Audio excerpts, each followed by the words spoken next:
You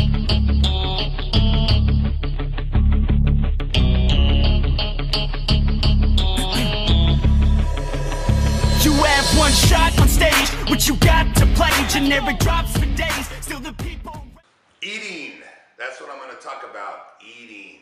Now, I've talked about eating in the past. Usually I'm talking about you got to eat big to get big. Now, what I'm going to talk about specifically is what to eat. And what I'm gearing this towards is the people I see on Instagram and Facebook, you know, that are beginner bodybuilders. You know, they're, you know, maybe 170, 180 pounds, and they're trying to put mass on. You know, they don't really have a lot of muscle.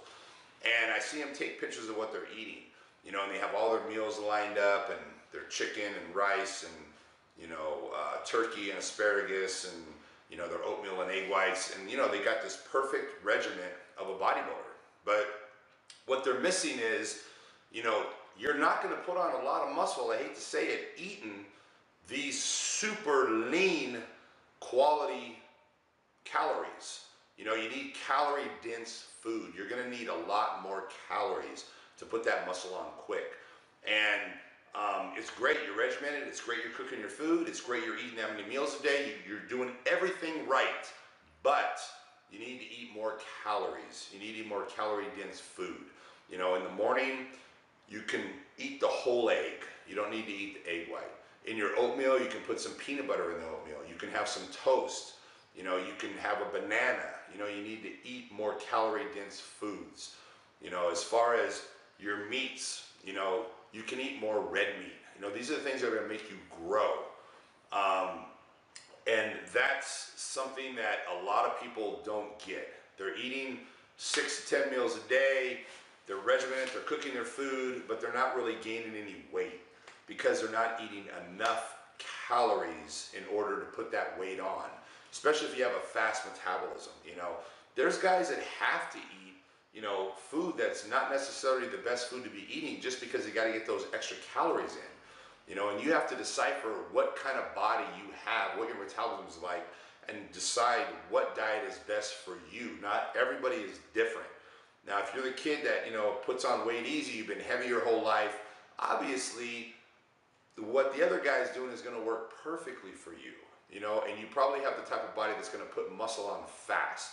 You know, I find that kids that are a little bit overweight, thicker than other kids, they put muscle on fast. They don't need to eat as many calories. They just have to, you know, keep their carbs lower so they don't put fat on. Now, these guys that have these fast metabolisms, you know, you can't eat clean like that. It's not going to work. You know, you got to eat more calorie dense foods. So basically, that's my tip about eating, is everyone's different. You got to figure out what works best for you and stick to it and do whatever it takes. This is the break room, and I figured I'd come in here and take a break because I'm exhausted. So,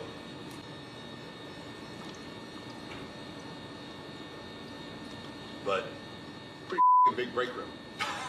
Now we're entering into the warehouse.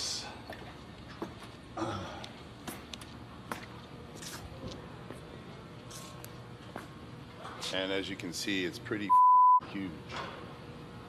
I believe altogether, it's about 80,000 square feet, the entire building.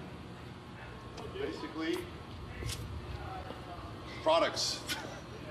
Products. And as you can see, we have plenty of room to have more products. And over here we have our shipping and receiving. And of course, you know, we gotta have a basketball hoop, right?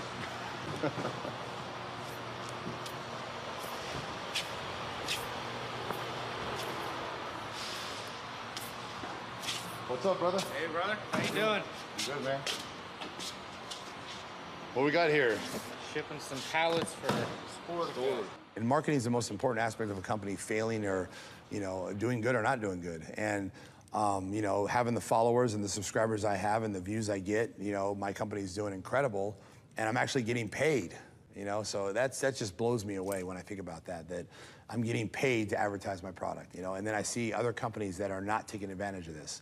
You know, they have no YouTube channel, they have no videos, and then I see that they're placing ads in magazines, you know, for $40,000, and that ad, you know, they're reaching like 30 to 50,000 people in that ad, and they're paying $30,000 for 3 months, and I can put one video up and reach millions of people And they're paying me $10,000 and put the ad up, you know? And the whole reason I started YouTube was marketing. It wasn't about money.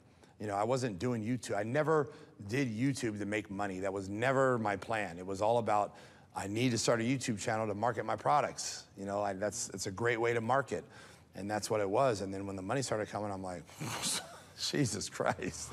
It would be great if people could want to get in shape for themselves, want to look good for themselves, and want to create the body that they feel is the body they want, you know, and not have to appease 11 judges that they don't even know and have nothing to do with them, you know. And if you're a judge and I come up to you and I'm going to say, what do you think I need to do, you know, for the next contest to be better? And you say to me, well, I think your arms are a little too big for your shoulders, and so I think you need to let your arms shrink a little bit. Okay, well, I don't want my arms smaller. I want my arms bigger. So now am I gonna change my body and make my body the way you want my body to be when I don't even know you and you're not even in my life? So I'm gonna make my body the way I don't like it for a $10 trophy. But see, the thing is that the people that are competing are obsessed and addicted, and they don't have any control. It's, you know, people are so addicted, and I was at that point, and so drawn in that they won't stop competing. What's the answer? The answer is I should be doing this for myself, and I should be, you know, wanting to look the best I can look. Where I look in the mirror every day, and I'm happy with myself. You know, I'm living in my skin. You know, but bodybuilding, it's about appeasing those judges. You know, and whatever they tell you need to change, right away. Okay, that's what I'm doing. They go to the gym and they're trying to appease that judge. I didn't have any pressure to look a certain way, but I always looked the best I could, and I always looked the way I wanted to look. And you know, it was enjoyable for me, but I do feel a little bit of pressure to look a certain way. And you know, that's hard because I shouldn't feel that way, but I do. You know, and I feel like I do need to look a certain way for my fans. You know, if I'm sitting here and I'm telling you this and telling you that, well, I better be following that shit too. You know, I can't show up, you know, saying you got to do this, you got to do that, and then I look like shit. You know, what is that? So, you know, for me to be able to educate and help people and motivate people, you know, I need to look good myself. It's always been a big part of my life. You know, looking good is something that was instilled in me as a little kid. You know, my mom was a competitive bodybuilder, so she was very into how she looked, and I was actually raised basically the outer shell is very important. I'm not competing, yet I have a bigger fan base. I have more, you know, followers, more, you know, more people wanting to take a picture with me. So I thought it was going to be a huge problem, and it actually hasn't been. It's been really great. There was this one situation where one of the top guys in Olympia, was waiting for an elevator, and I walked up, and this was right in the brink of me starting to become popular, you know. So I walk up and he says, you know, hey Rich, hey man, I'm a fan of yours. I watch your videos. You know, it's great to meet you and blah, blah, blah. And I say to him, I say, oh, you know, thank you. Great to meet you. I said, you know, what's your name? Okay, it was a top fucking bodybuilder, you know, and here I'm asking him what his name is. With the chicken, I mean, luckily, you know, I got sponsored with Redbird that, you know, I get as much as I want per week. So usually I'll eat anywhere from 10 to 20 pounds a week.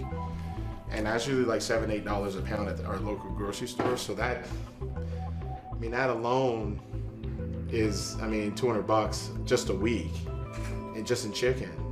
Carbs are cheap, you know, but it's the protein, man, that they kill you on. So if you're doing like chicken and steak and fish, I mean, you gotta think, collectively you're getting in, I mean, I eat around 6 pounds of protein a day, 5 to 6 pounds. So you're getting in that much. System. I start waking like 6 a.m. every day, and I start to pray, and I go to train again. You know, bodybuilding is selfish a little bit, and you need to be focused to yourself a lot of times. Those statements. I am big fan for Phil because he have a great body. But you and Phil Heath have different body types. Mr. Lombi has changed the body. For Arnold is different, for Dorian, for Ronnie Coleman. When I'm thinking about him, I ask myself, I can do that? I said yes. Yes. Nobody stay number one whole in life. and I'm working for that. Mr. Olympia is my dream. It's my dream, yeah, to be Mr. Olympia. I hope this year, yeah.